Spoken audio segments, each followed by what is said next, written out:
Welcome to the Jungian Drift. We invite you to join us as we explore contemporary developments in Jungian thought in the San Francisco Bay Area and beyond.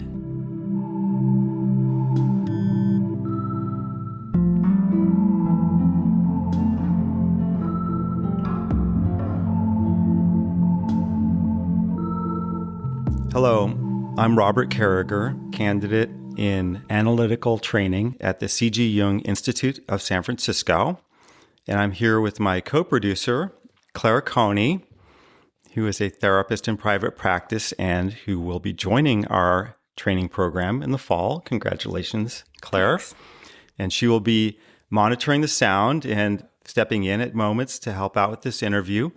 Very excited to have today Ann Conrad Lammers, who is visiting our institute. She's been presenting on her work and on a new publication which she edited, dedicated to the soul, the writings and drawings of Emma Jung. She earned her Master of Divinity at the General Theological Seminary of New York and her doctorate in theology and psychology at Yale University, and taught theology and ethics for 5 years at the graduate level, and then practiced for 15 years as a licensed marriage and family therapist. During those years, she also edited 2 books of letters for publication, Jung's correspondences with Victor White and James Kirsch. In 2015, she retired from her psychotherapy practice to edit Erich Neumann's The Roots of Jewish Consciousness. Then she turned her attention to Emma Jung's work, and currently she is editing C.G. Jung's letters to Marie-Louise von Franz. So I just want to welcome you, Dr. Lammers, and thank you so much for making the time to talk to us today. I'm grateful that you invited me.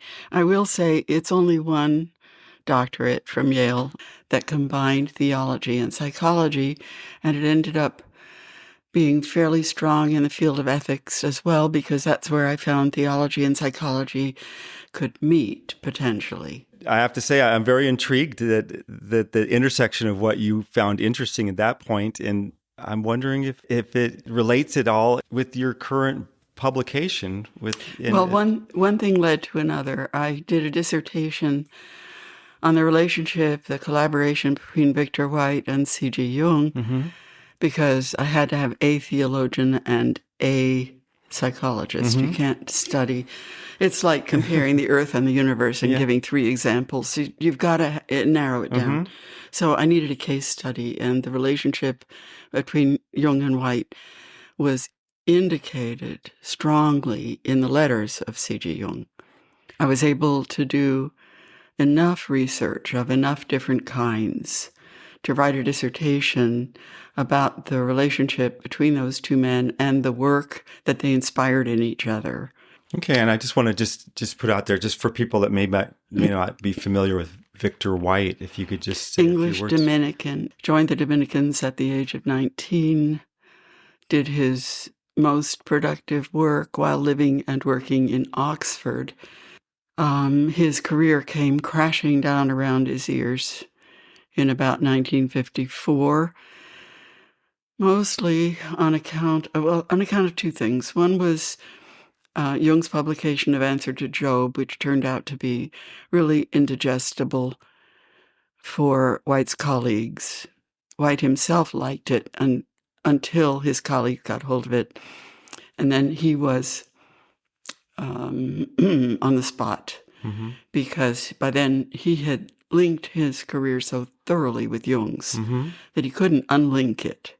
And Answer to Job went too far for an Orthodox Catholic Christian interpretation, and he couldn't square what Jung said about God in Answer to Job with the Thomistic theology that was his bread and butter.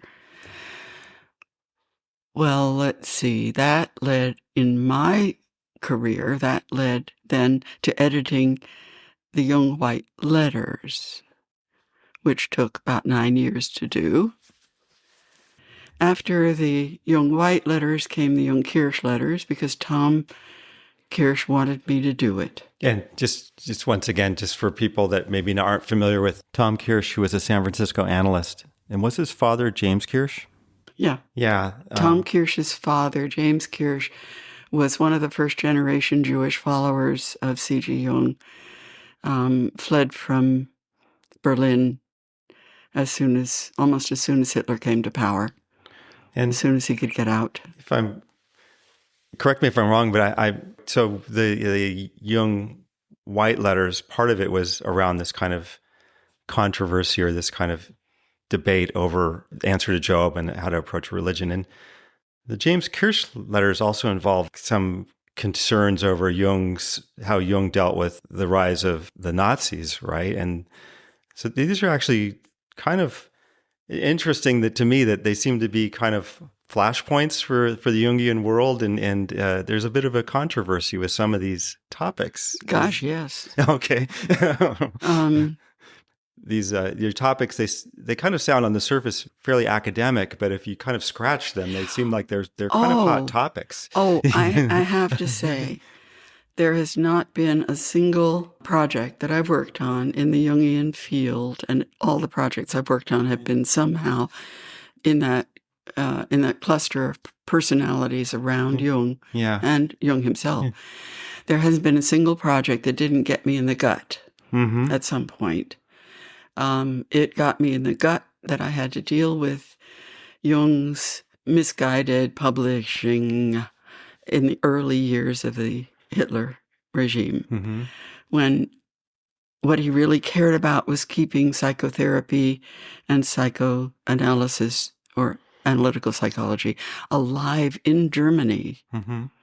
And there was nobody to deal with in the German-speaking world at that moment, except people that were approved in some way by the Hitler regime. Yeah.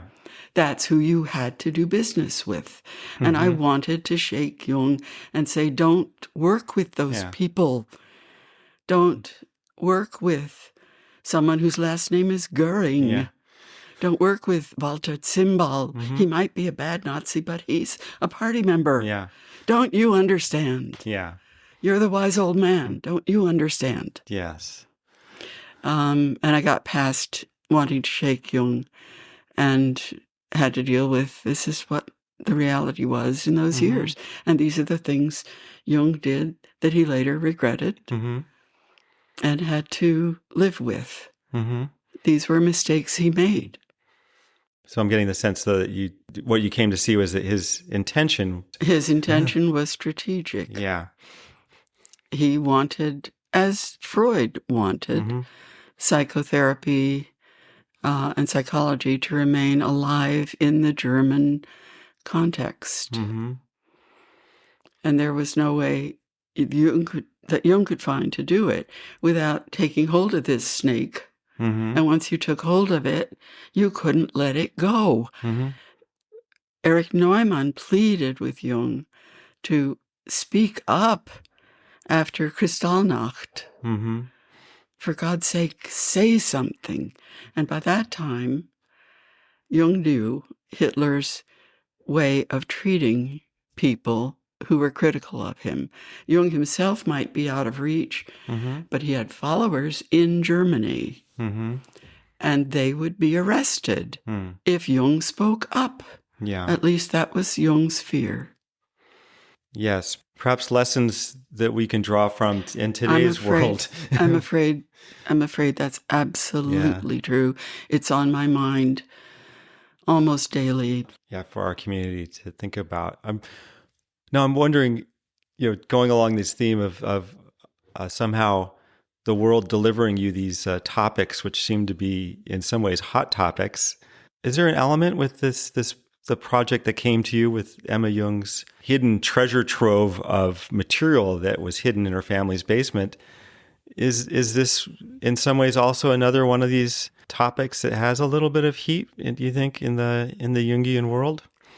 Well, before the Jung Foundation, the foundation of the works of C.G. Jung, gave approval for the whole project, they had to assess for themselves whether they really felt comfortable giving Emma Jung a platform to say what she wanted to say, what she'd written, her creative work, her dream work, whether all that material could and should be published, and what of that material could and should be published.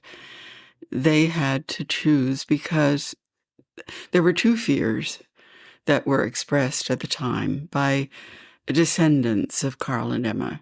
One descendant expressed the fear that Emma Jung would be laid out on an operating table for analysts and others to go at, that she'd be exposed naked to analytic, critical thinking that would take her apart. So there was that fear in the background. Then the partner of that fear, if her struggles in her marriage were exposed in a really dynamic and acute way that would make people feel how terribly she felt about Carl Jung's other relationships, wouldn't her words end up being ammunition against her husband, these generations later? There's a willingness to attack and to find his shadow and to zero in on it that is still very alive, probably always will be. And there were members of the family who just didn't want to make it worse. So don't put her into print saying things that then others can use to attack Carl. Yeah. If that isn't heat, I don't know what is. Yes, that sounds like a lot of heat for them. And it is interesting to just really keep in mind that these are real family members, right? She's a family member for somebody. This is a family. It is a family. Yeah. Now, when I got my license, I got licensed as a marriage and family therapist. I've worked with families, and I've studied family dynamics and systems. And I've gotten to know the Jung family through individuals who've been my friends. This is a family. Yeah. And I have to be tender towards their tender feelings.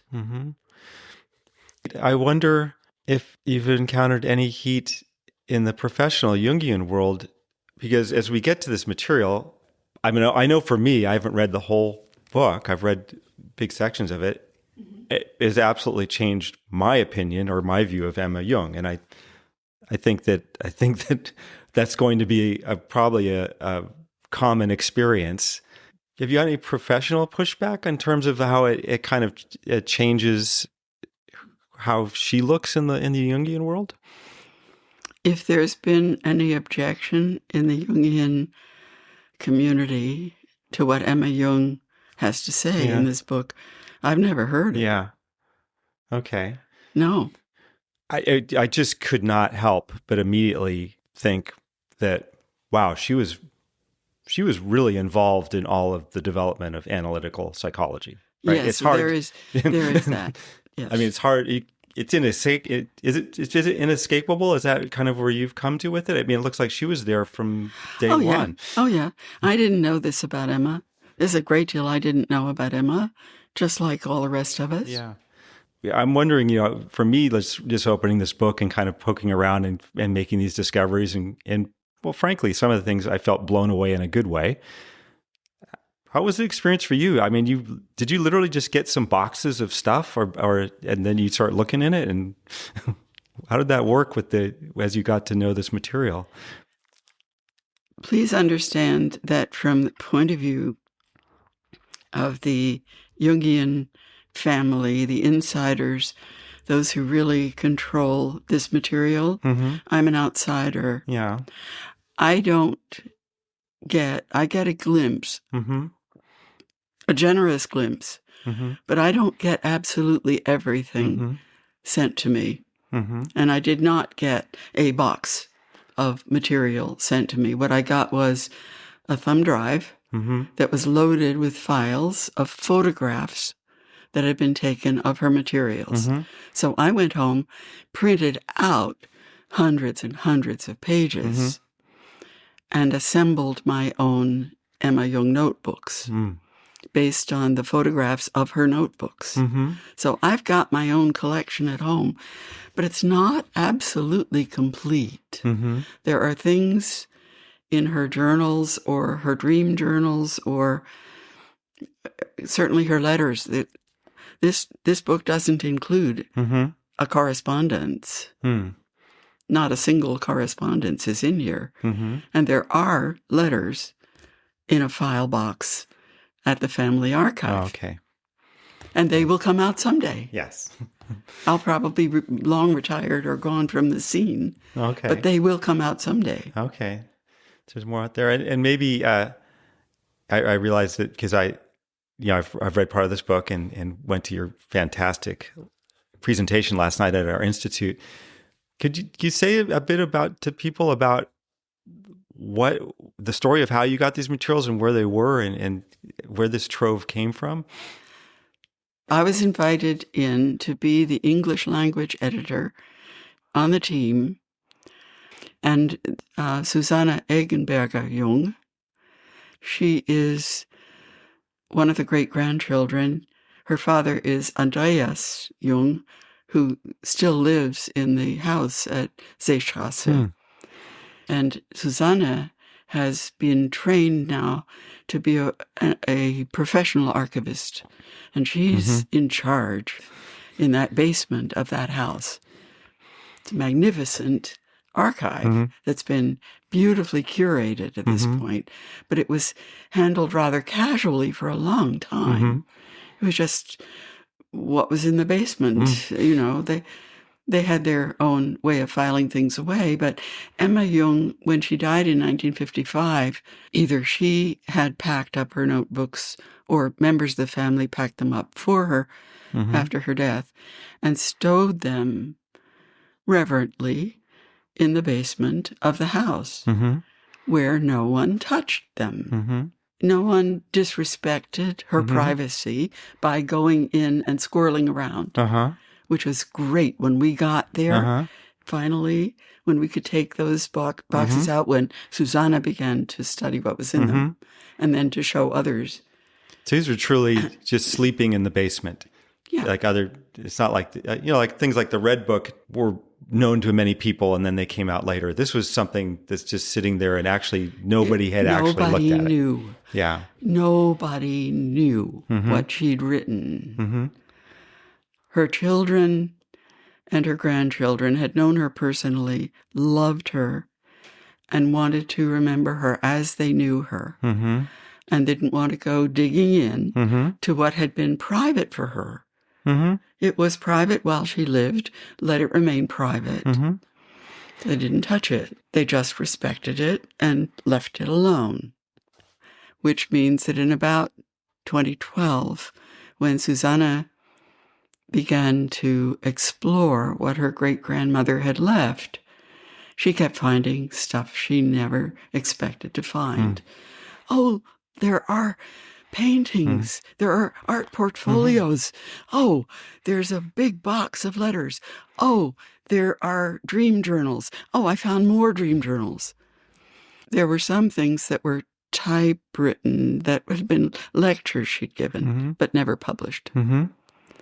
And those were, some of that stuff was stored at the office of the foundation in Zurich, but most of it was in those boxes in the basement in Küsnacht. Yeah, so this is just sleeping there, and people, it sounds like many people were surprised that they didn't know quite what's going on, that my experience of being very surprised and blown away was that's what people have been experiencing when they say this. The family members in the great-grandchild generation were ready to treat her and her husband as historical figures as well as ancestors. Yeah.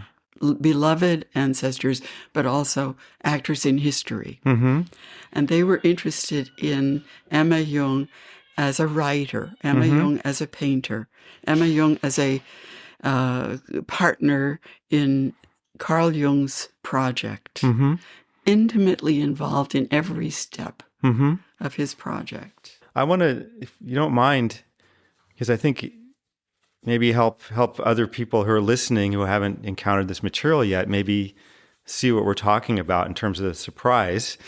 If you don't mind, I'd like to ask Clara to read in the role of Emma Jung and read one of these fantasies, active imaginations that's in the book. The date is early 1915, which is a little bit in the ballpark of when Carl Jung, right, was still working on his black books and the red book material. So this is something that's happening that Emma's doing at the same time that her husband Carl Jung is also doing the famous active imaginations in the red book. And just to give a sense of what we're talking about here. So this is the fantasy of the water nymph, and I'll ask Claire to read it so we can hear it. She hasn't read it before, so she hasn't had time to get her dramatic reading in order, but I think she'll do great. I am on a walk in an enchanted forest, and there I chance upon a small round temple, in which I suddenly find myself confined. Nowhere is there an opening above. In the middle is a well that draws me to it. But as I step in, I am given a fishtail, and am now completely trapped. Perplexity. Finally, a golden bird of paradise, appears and makes a proposal to help me out. I should let him lay his eggs under my fish scales. He pecks holes in them with his beak, into which he then lays an egg every few days. Horrible feeling. The eggs develop into shiny bubbles that gradually lift me out of the water, just enough so that I can see over the roof, no further. The bird has disappeared. Unbearable situation. Because of the bubbles, I can no longer go down into the water, and they are not able to lift me all the way up and out. I am standing on my fishtail, and it becomes more and more unbearable. Now I see a shepherd outside and ask him for a knife. With it, I begin to cut off my fishtail to at least put an end to this ghastly state of being neither fish nor fowl. That is my only thought. I couldn't care less about what will happen. And what happens is what had to happen, namely, as soon as the heaviness of my upper body is removed from it, my fishtail, with the air bubbles, rises into the air, and my human part, being only heavy, falls infinitely far down into an impenetrable darkness. So, completely torn apart, without connection. Emma Jung's comment, theme of doubling. And Carl Jung also added a commentary. This is it came to us as a typed page with his commentary in handwriting. And so the temple he identified with the uterus, the baptismal font, new church expressed in the ancient manner, and analysis. Through growth and separation, he continues, from the collective, escape is possible. And then he commented on, what was the little bee I have to see? The golden bird.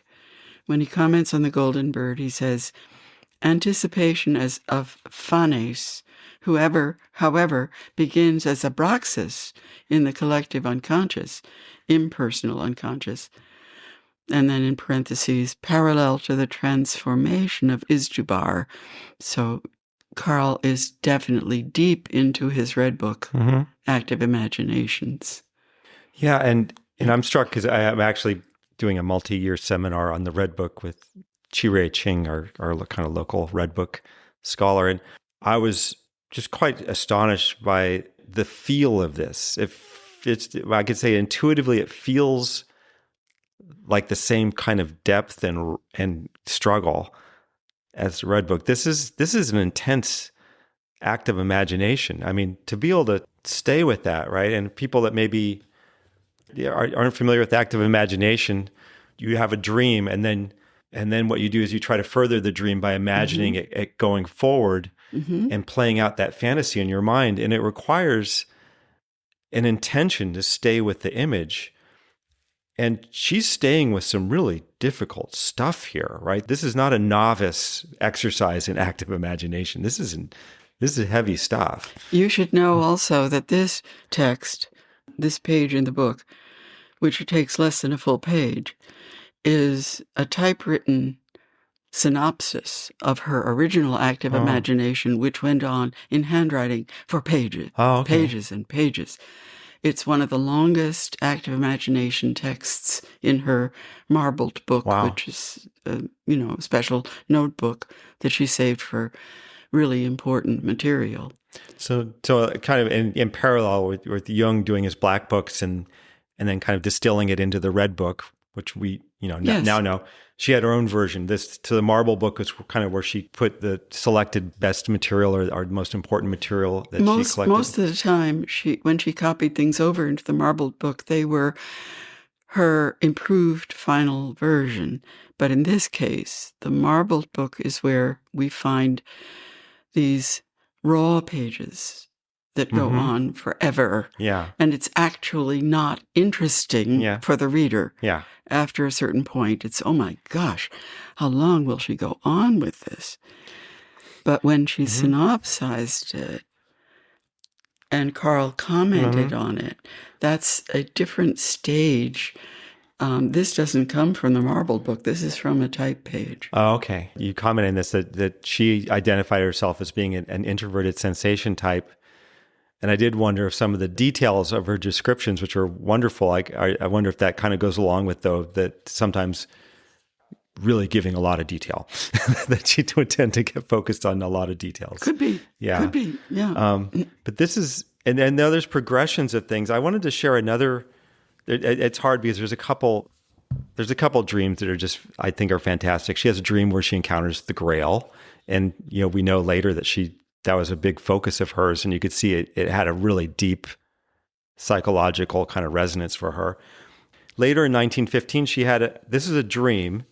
And once again, this is, while she's doing this inner work, right? And in September of 1915, she has the dream of the girl in red, which is very brief, but we'll have our Emma Jung voice actor, Claire, read it for us. Once again, I'm in a church with many other people. The building is made of gray sandstone and has a raised apse. There, in the Holy of Holies, a girl in a red dress has hung herself from the window crosspiece. And that girl is me. Why does she hang there, this girl that is me? In response, these words spring to mind. Offered to the God, I myself to myself. This one's interesting in so many ways. Yeah. The text was one that Jung picked up and published anonymously without attribution in volume 9.1 of the collected works. Jung used it for his own purposes. He doesn't interpret it the way she does. Incidentally, he also interprets the water nymph dream differently than she does. We don't have time to go into details on that, but I just want it to be noted. I just want it to be noted that he had his own axe to grind, and he used this dream along with others that he grouped it with to say something about young women and their psychology. And what he did with this, after he says, and that girl is me, he stops the text of Emma's writing there, and he adds a little question mark in a parenthesis, suicide question? That doesn't come from Emma. That isn't how she saw this scene. That isn't how she ended her dream text. In the dream, she says, why does she hang there? This girl, it is me.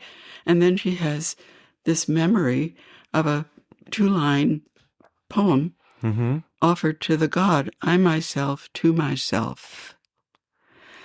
That's picked up from Carl Jung's Wandlungen und Symbole der Libido. It's the ending or a paraphrase of the ending of a poem attributed to Odin, also known as Wotan. Odin finds himself hanging on a tree for 9 days and 9 nights, and the end of that poem is dedicated to Odin, I myself to myself. She picks it up and applies it to this figure that is her hanging on a crosspiece in the church window. Offer to the God, I myself to myself. Totally different from the interpretation of suicide ? Yeah. Do you have any feeling about what's up with that? I think Carl Jung was always driven, animated by his daimon. He had something important to teach. In this case, if it meant borrowing an image from one of his wife's dreams, not saying it's his wife, of course, not telling, in his publication, and he can group it with other dream texts, other fantasy texts, and make his point, that's what he does. He feels free to do that. She probably gave him permission. Yeah. I'm sure she did. Yeah. This jumped out at me because it just coincidentally, I said, I'm studying the Red Book, and we just gone through a section in which Jung finds himself hanging in a tree. I was just startled. It's like, wow, okay, this is his wife's version of hanging in a tree, and how they parallel each other, but they're different, right? You get a different lesson from his hanging in a tree, from her hanging in a tree. And yeah, this is such a powerful image and a powerful message, right? Do you have a sense of the nuance? Is it simply, is it because they're male and female versions or different personalities? But this feels like a different lesson that she's learning from him. There's an archetypal pattern that they share, but it can be interpreted different ways. The archetypes are like that. And in her context, yes, of course, there's male and female, but there's her whole life context. Yeah. And then there's his life context. And they aren't identical people. Yeah. Don't expect them to be, two coins struck from the same mold. They aren't. Well, in that sense, does this kind of bring out that this self-exploration doesn't lead to the same answers, right? Because also based on this, you said that Emma Jung actually started developing her own cosmology. So she actually started working out her own kind of system of Yes. the universe. And right? they did that in parallel with each other. Yeah. He was working on his cosmology and she was working on hers. And it was something that others in their circle were interested in doing too. So it's not altogether unique to this, to the Jung family. Okay. But the way they chose to label it, this word system, that we see in Emma Jung's writing, and we find it also in the inscription that Carl wrote for one of his enormous, wonderful mandalas, Systema Mundi Totius, the system or structure of the whole world, he called it. Well, she refers to her cosmology as das System. She only does it once, but it's enough. We know that that's what she was calling it. Yeah, so she's coming up with her own. She's on her own confrontation with the unconscious, and she's coming up with her own material and own answers. Yes, and they're in conversation with each other all the time. But what they're doing with the material is individual. Yeah. I actually have a question, if I can pipe in. This piece that Jung didn't include, that she ends the dream with, offer to the God, I myself to myself. I wonder, we talked before we started recording a little bit about how she never uses the term the self. and says the gods, or in this case, the God. But offer to the God, I myself to myself seems to speak. I wonder how that fits into her system. Mm-hmm. That is not the same as das Selbst. That isn't the same as Jung's term das Selbst. Okay. She does not pick up Jung's term das Selbst, the self, sometimes capitalized to distinguish it from any other use of that word in English. Does she ever speak to why she maintained that difference?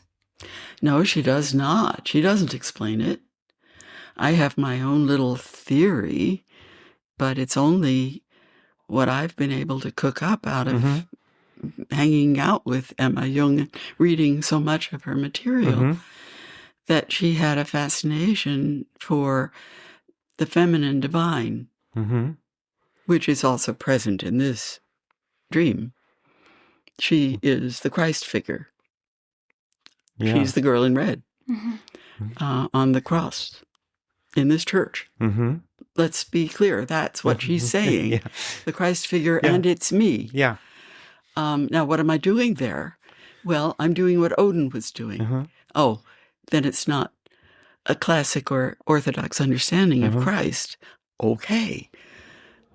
She's really interested in the divine feminine.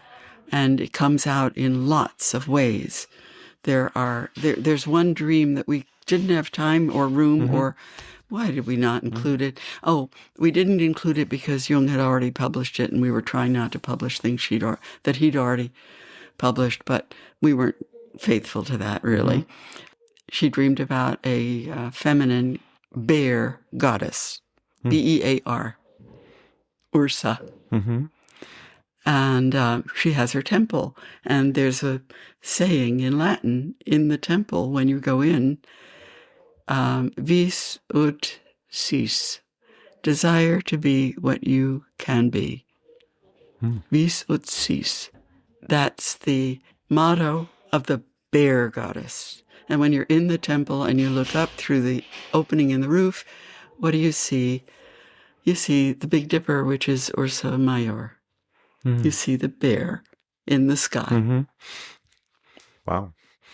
Just one more of the feminine divine figures that are lurking around in Emma's writing. And while she is so fascinated with the feminine divine, and as I took time to illustrate in my talk last night, she has some pretty striking visions that look like Christ to begin with, but they are not. And she explicitly says it's not Christ. When she sings the Passion Chorale, Bach's well-known, O sacred heads or wounded, O Haupt voll Blut und Wunden, which Christians sing in Holy Week on Good Friday. It isn't the head of Christ, she explicitly says. So for Jung, das Selbst, if you read Ion, das Selbst, the self, and Christ are very closely related. You know that. If you've read Ion, Volume 9-2, that's Jung's territory. And she lets him keep it. And she doesn't go there with her poems and writings about God or the gods or Götterdämmerung, which she gets from Nietzsche. And the death of God theme isn't where she stops because she's looking for new gods. Yeah, let the old gods die, but there are going to be new gods. And she just stays with the language of God and the gods and doesn't go into the self, which is Jung's. Jung has a whole world around das Selbst, and it's his world. I don't know if that's satisfying, but that's all I've been able to come up with. That's pretty good. That's funny. That's funny. That's well, and it just touches on the. It's something to go on pondering. Yeah, I think it gets to this, to me, I have this question here and I wanted to make sure I ask is that, we did the math. Emma Jung's she died 70 years ago. There's been this image of her, I think, of her as being a bit of this kind of devoted wife and family person, and that she'd been a collaborator, but not really this appreciation of how kind of pioneering or adventuresome or kind of brave, one could say, and artistic, this creative aspect, I don't think has been widely known or widely appreciated by people. Well, because she kept her material secret. Yes. Well, maybe that's part of her being her personality, right? But she was a very modest woman, and she was aware that she had not been educated. She never had any formal education after high school. Mm-hmm. Age 16, she finished secondary school, never went on to the gymnasium. She didn't prepare for university. She wasn't permitted by her father to go on to university, which she would have been eminently capable of doing. Oh, clearly. Anybody who reads this what she knows did, that. As soon as she got married, she began educating herself further with tutors and studying what Jung was studying. Mm-hmm. But she knew she was not educated like some of the other women who were hanging around in their community. So she never felt quite equal, in spite of all the hard work she did. And she was comfortable being in the background. Mm-hmm. The introversion and the modesty and sort of the discretion of being the wife of the great man let him have the spotlight. Mm-hmm. That was all right with her. Mm-hmm. It's very sad that she died before she could finish the Grail book, which would have meant sewing together a great many of her lectures on the Grail. That she had come out in public to give those lectures at the club and at the Institute. Mm-hmm. But she never published the book. That was left for, after she died, left for Marie-Louise von Franz to do. And she did a very responsible, respectful job. Mm-hmm. But it wasn't Emma who published it herself. Yeah. And that's a sad thing, that she never had that validation while she lived of producing a major work. Yeah, she didn't get to see this. Well, I can hear people milling outside of our room as we're getting ready for new events. I want to make sure that we talk about this before we end. It's been 70 years. Why do you think it's important that we get Emma Jung right, that we get a sense of who she was, who this in her private self? I guess the simple answer is it's about time. Mm-hmm. I suppose that in my feeling, in my heart, she gives permission now for us to bring her to the world in this form. Her family, her descendants gave us permission. They weren't ready until now. And the book itself is having a reassuring effect, I think, for those family members who were terrified that it would be too exposing of her or of him, Carl. It isn't too exposing.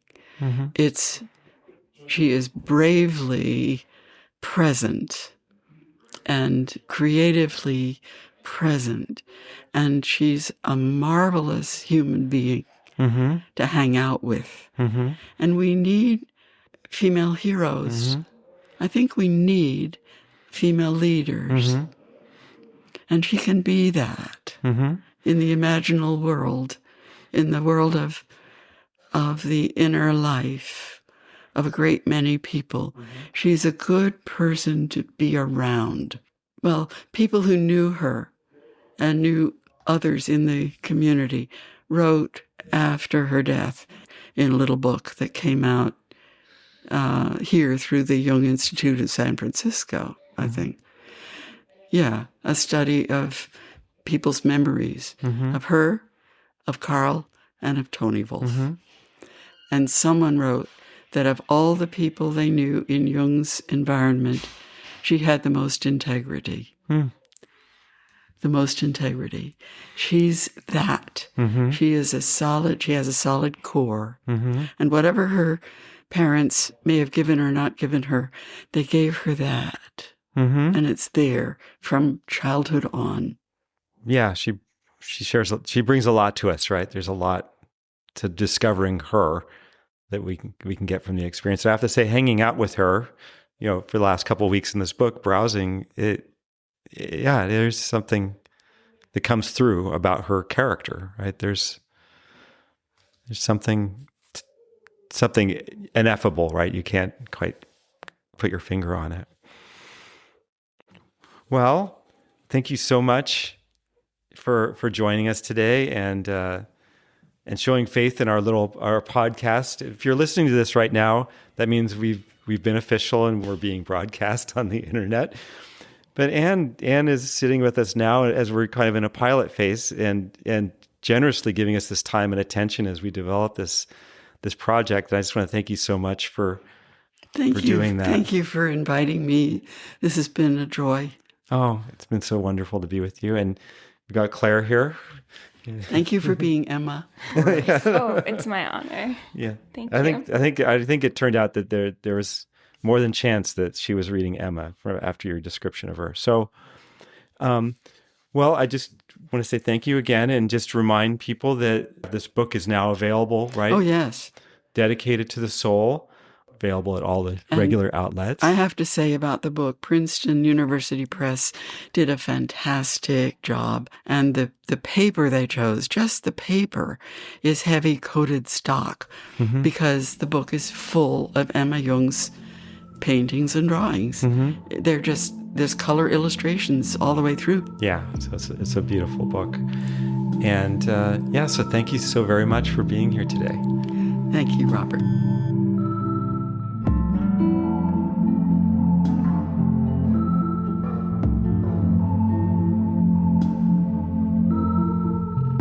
Thank you for listening. This has been a production of the Jungian Drift. Though our hosts and guests may be affiliated with the C.G. Jung Institute of San Francisco, please note that the Jungian Drift LLC operates independently from the San Francisco Institute. The purpose of this podcast is educational and not intended to be used as psychotherapeutic advice. For more information about this episode, visit us at thejungiandrift.com.